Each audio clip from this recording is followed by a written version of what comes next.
Bonguera, dans le département de Mbayakro, dans la région de Lifou. Les élèves de cette localité disposent désormais d'un établissement scolaire pour leur assurer une bonne éducation et une formation de qualité. Un établissement construit par des cadres de la région. Il vient soulager les élèves qui parcouraient entre-temps des distances pour rallier le collège le plus proche. Qu'ils en prennent soin, qu'ils fassent en sorte que l'école de Bonguera ne soit pas seulement un collège, mais que nous puissions passer à une étape de lycée et puis peut-être à la longue passer à une étape supérieure où on pourra faire le BTS ici et tout ça. Donc les enfants vont rester vraiment dans leurs cellules. Les enfants vont à l'école maintenant très jeunes. Ce qui fait qu'en 6e, pour entrer en 6e, on est vraiment encore très petit. Et c'est là qu'il faut, puisque l'enfant doit continuer son cursus, il est obligé de se séparer de ses parents. Donc couper de la cellule familiale, l'éducation prend un coup et les mamans, les parents ici envoient les enfants à 60 km ils travaillent, ils vivent dans des conditions difficiles. Pour la directrice régionale de l'éducation nationale, cet établissement vient accompagner les actions du gouvernement dans sa politique de l'école pour tous. Ce sont les parents qui seront soulagés, les élèves qui ne seront plus obligés d'aller jusqu'à Mbayakro. En tout cas, nous félicitons cette équipe qui vient ainsi soulager toute la communauté éducative de Bonguera. Le nouveau collège de Bonguera comprend 2 bâtiments de cette classe, un bloc administratif, des toilettes et un aire de jeu pour les apprenants. Pour améliorer la productivité et permettre la transformation locale des produits agricoles, des agropoles sont créés grâce au programme national d'investissement agricole de 2e génération, PENIA 2, 9 au total sur l'ensemble du territoire national. Les agropoles sont des zones de développement agricole qui regroupent tous les services, notamment les services d'appui à la production, à la commercialisation et à la transformation. À Korogo, pour la mise en place de l'agropole du Nord, experts et acteurs du monde agricole planchent sur les sites d'aménagement hydro-agricole et pastoraux retenus et les axes d'intervention de ce projet. Nous sommes venus ici pour lancer les grands axes d'intervention de l'agropole Nord qui va nous permettre de terminer la formulation de ce projet d'agropole Nord et qui va être présenté bien sûr à la BAD pour que le financement puisse être mis en place certainement à partir de 2020. 104 milliards de francs CFA sont nécessaires pour la mise en place de l'agropole du Nord constituée des régions de Poro, Tchologo, Bago et Ambon. Les filières mangue, karité, maïs, riz et produits maraîchers sont pour le moment priorisés. À l'ouverture des travaux, le ministre de l'Agriculture et du Développement rural, Adjoumani Kwasi Kobenan, a présenté les avantages de ce projet.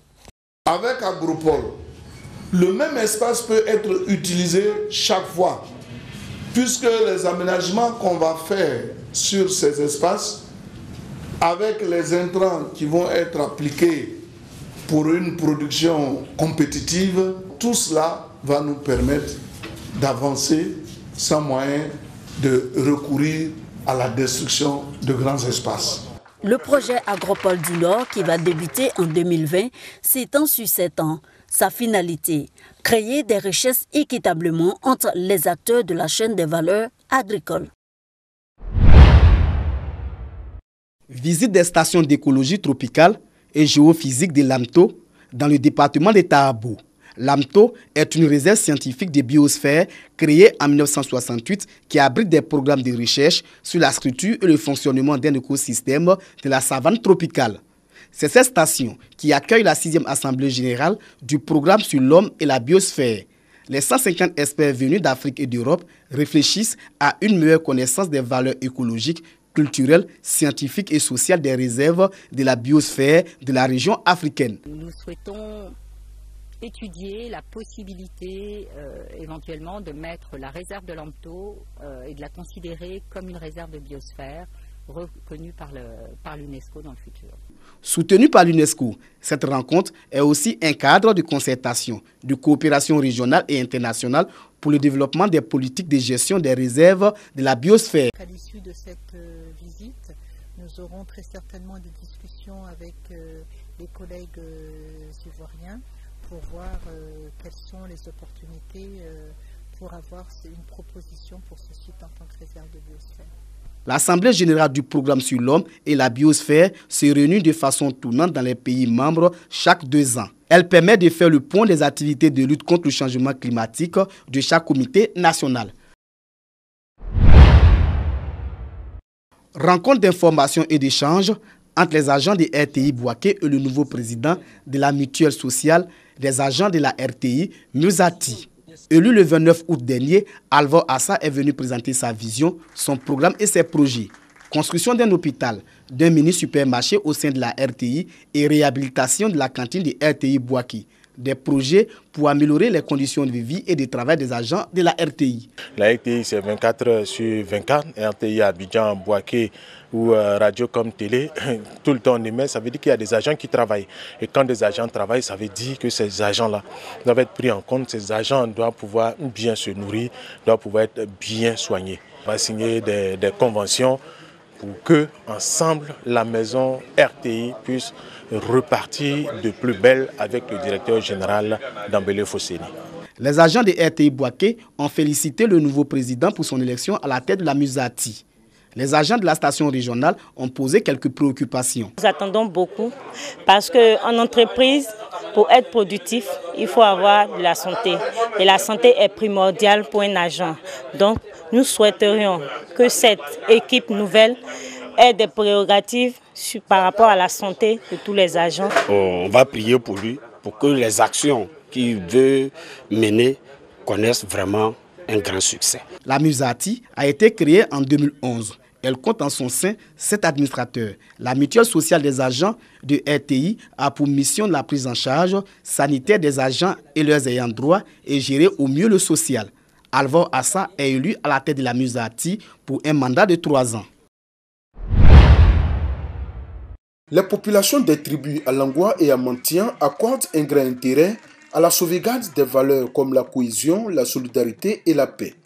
Réunis à la 2e édition du festival à Noisé dans le village de Diekadiokro dans le département de Mbato, elles ont réaffirmé leur engagement à les promouvoir davantage. La 2e édition du festival à Noisé a pour but de créer un cadre d'échange, de solidarité, de cohésion, le renforcement des liens de fraternité et de paix entre nos tribus à travers des activités socio-culturelles. Au-delà de la promotion des valeurs comme la cohésion et l'entraide au sein des populations, le festival à Noisé vise également à valoriser le riche patrimoine culturel du peuple akan. De quoi rendre fier le ministre Pascal Abina Kwaku, parrain de la cérémonie. Moi-même, étant chef, c'est une préoccupation, c'est une joie quand je constate que la jeunesse s'intéresse à notre culture pour pérenniser nos régions et faire en sorte que nous ne perdions pas nos âmes. Président ce festival, l'inspecteur général d'État a profité de l'occasion pour exhorter les populations à apprendre à faire la politique. Selon lui, faire la politique, ce n'est pas dénigrer son adversaire. Dans chaque parti politique, il y a un secrétaire général chargé de la formation. Il faut que cette formation soit faite. Pour que nous apprenions à faire la politique, pour que la politique chez nous ne soit pas synonyme d'injure, de calomnie, de malveillance. Théophile Awandoli a invité ses parents à promouvoir le vivre ensemble afin de favoriser le développement de la région. Kobena Kwasi Adjoumani, ministre de l'Agriculture et du Développement rural, accueilli à l'entrée de la commune de Atiegouakro. Le ministre est dans ce département pour la finale du tournoi du rassemblement dont le trophée porte son nom. Une initiative des jeunes du village de Kakou-Broukro. Dans ce village, avant la finale, le jeu de l'alliance interethnique va prévaloir. Kobena Kwasi Adjoumani va prendre possession du Klinkoui, le tam-tam parleur, et annoncer qu'un maître est là.